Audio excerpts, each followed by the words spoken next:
बिस्मिल्लाहिर्रहमानिर्रहीम। अस्सलाम वालेकुम बच्चों, हमारे करेक्शन के दूसरे पार्ट के साथ हाजिर है। चलिए और इस लेक्चर को देखिए। पार्ट 2 का हमारा दूसरा एमसी बल्कि पहला एमसीक्यू है भाई, रोजा लगा हुआ है इफ्तार के बाद भी। पहला एमसीक्यू है हमारा, ऑप्शन अल्फा है she absented from the class. Directions हमारे पास है, क्या चूज द करेक्ट ऑप्शन, जो करेक्ट ऑप्शन से हमें चूज करना है। बच्चों पहला ऑप्शन है she absented from the class, दूसरा है she absented her of the class, she absented from the class herself, she absented herself from the class। अच्छा, ये जो वर्ड्स हैं बच्चों, हमारे पास एक की वर्ड ठहरा हुआ है एब्सेंट, एब्सेंटेड, एब्सेंटेड, एब्सेंटेड। याद रखिएगा बेटे, absent, enjoy, apply, avail, hurt, exert, avenge, इन सब वर्ड्स के बाद इनकी डिमांड होती है कि इनके फौरन बाद प्रोनाउन की सेल्फ वाली या फिर सेल्फ वाली हालत होनी चाहिए। पढ़ी लिखी मैं बातें नहीं करूंगा आपके साथ, रिफ्लेक्सिव प्रोनाउन की बात मैं नहीं कर रहा, मैं सिंपली बोल रहा हूँ कि हमें जो प्रोनाउन चाहिए कि वो हमेशा उसके आखिर में सेल्फ हो या फिर सेल्फ हो, अकॉर्डिंग टू सब्जेक्ट। अब सपोज हमारे पास शी है सब्जेक्ट के तौर पे, तो शी के बाद सेल्फ वाली फॉर्म शी की क्या होती है, हर सेल्फ, तो वो हमें चाहिए। अब बेटे ऑप्शन अल्फा में ऐसा नहीं है, गलत हुआ। ऑप्शन बीटा में देखिए नहीं है, दूसरा ऑफ का भी चक्कर है, इसलिए भी ये गलत हुआ। अब अगली बात देखिए, ऑप्शन चार्ली में और ऑप्शन डेल्टा में हमारे पास बेटे इसमें हर सेल्फ आया हुआ है, सेल्फ वाली फॉर्म है, और बच्चों ऑप्शन डेल्टा में भी सेल्फ वाली फॉर्म मौजूद है।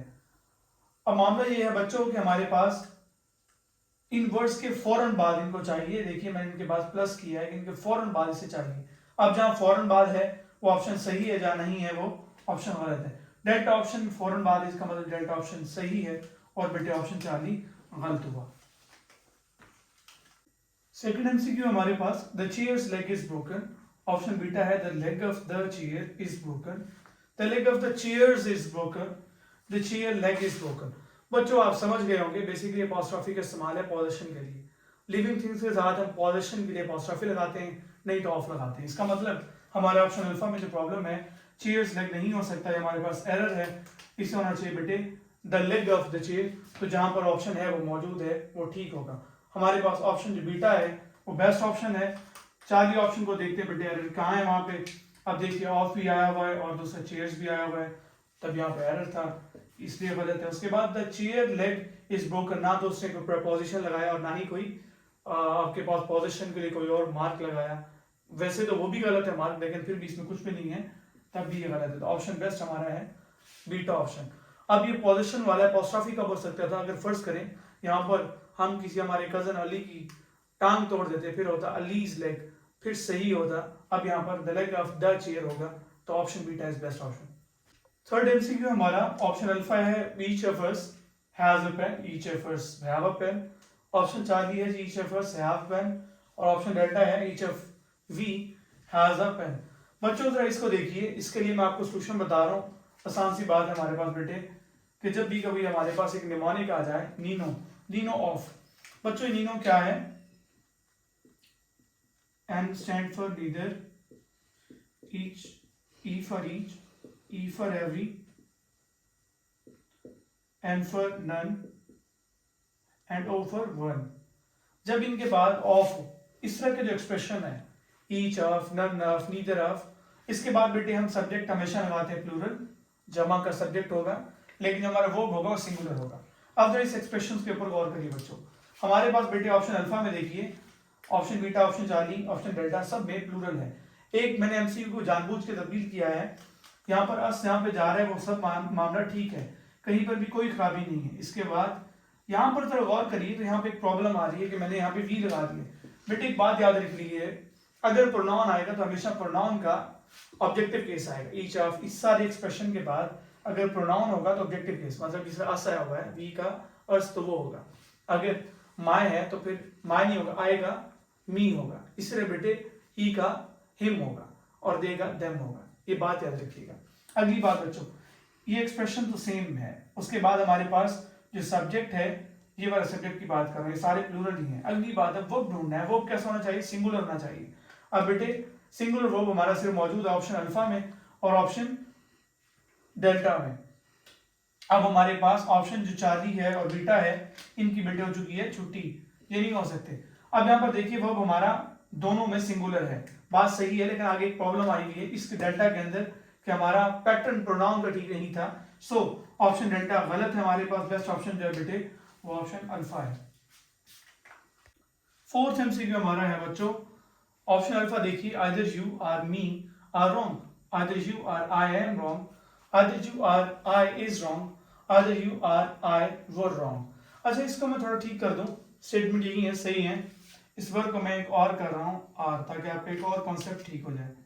वो देखिएगा कैसे बच्चों, इस तरह के पैटर्न में हमेशा जब कोरिलेटिव कंजंक्शंस के साथ इस तरह के पैटर्न में दो सब्जेक्ट्स को हम आपस में जोड़ते हैं, जो वर्ब आता है वो अकॉर्डिंग टू सेकंड सब्जेक्ट आता है, जो बाद का सब्जेक्ट होता है उसके अकॉर्डिंग वर्ब आता है।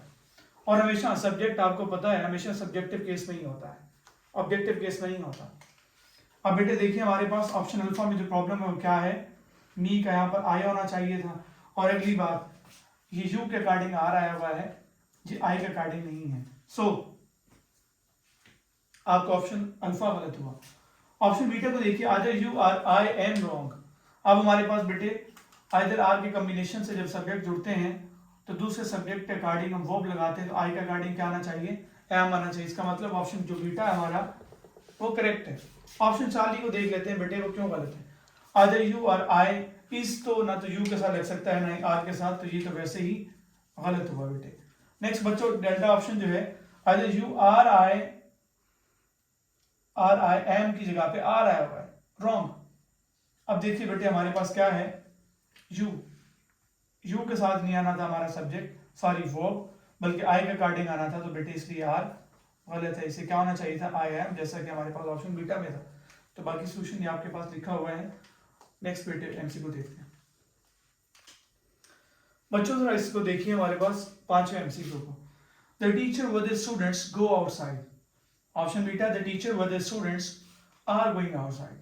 ऑप्शन चार्ली है, the teacher with the students goes outside. Option delta है बेटे, the teacher with the students were going outside. इस तरह के पैटर्न के जब दो सब्जेक्ट्स को आपस में जोड़ा जाता है, तो देखिए बेटे अगर हमारे पास दो सब्जेक्ट्स इनवर्स है, with, along with, as well as, together with, including, excluding of, या फिर पास्ट पार्टिसिपल के साथ बाय आया हुआ हो, इनसे जो दो सब्जेक्ट्स को हम आपस में जोड़ते हैं, दो वर्ड्स को मिलाकर, पहले सब्जेक्ट हो फिर बाद में सब्जेक्ट हो, तो फिर जो बेटे वर्ब होता है वो अकॉर्डिंग टू फर्स्ट सब्जेक्ट आता है। फॉर एग्जांपल इस एग्जांपल में भी हमने अकॉर्डिंग टू फर्स्ट सब्जेक्ट हमारा वर्ब लगाना है। मैं इसको कह रहा हूं verb according to S1 subject 1। देखिए बेटे हमारे पास दो सब्जेक्ट्स को आपस में जोड़ा गया है। हमारे पास कौन कौन से सब्जेक्ट्स हैं, द टीचर है और दूसरा बेटे स्टूडेंट्स है। पहला सिंगुलर है, दूसरा प्लूरल है। इसका मतलब जो हमारा वर्ब होना चाहिए वो कैसा होना चाहिए, सिंगुलर। ऑप्शन अल्फा में देखिए हमारे पास है वो गो। गो बेटे प्लूरल वर्ब है ना कि सिंगुलर वर्ब, इसलिए ये ऑप्शन गलत हुआ। ऑप्शन बीटा को देखिए हमारे पास सब्जेक्ट कैसा है, सिंगुलर, दूसरा सब्जेक्ट कैसा है बेटे, प्लूरल।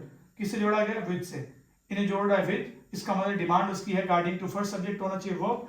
इससे बेटे हमारे पास सिंगुलर था, सिंगुलर होना चाहिए था, आपके पास प्लूरल आया, इसका मतलब हमारे पास इस ऑप्शन बीटा में भी प्रॉब्लम है। नेक्स्ट बेटे ऑप्शन चार्ली को देखिए, द टीचर सिंगुलर है, स्टूडेंट्स प्लूरल है, विद से जोड़ा गया है इन दोनों को आपस में, इसका मतलब according to first subject verb होना चाहिए। अब जरा गौर करिए बेटे, द टीचर सिंगुलर है, उसके अकॉर्डिंग गोज भी क्या है, सिंगुलर, इसका मतलब ये वाली बात सही है।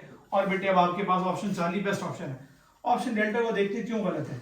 ऑप्शन अल्फा में देखिए, सॉरी फर्स्ट सब्जेक्ट को देखिए बेटे, the teacher with his students, आपके पास सिंगुलर सब्जेक्ट है, इसका मतलब वर्ब कैसा है, सिंगुलर। आगे कौन है, वर्ब, वर्ब कैसा है, प्लूरल है, इसका मतलब हमारा ऑप्शन डेल्टा गलत हुआ।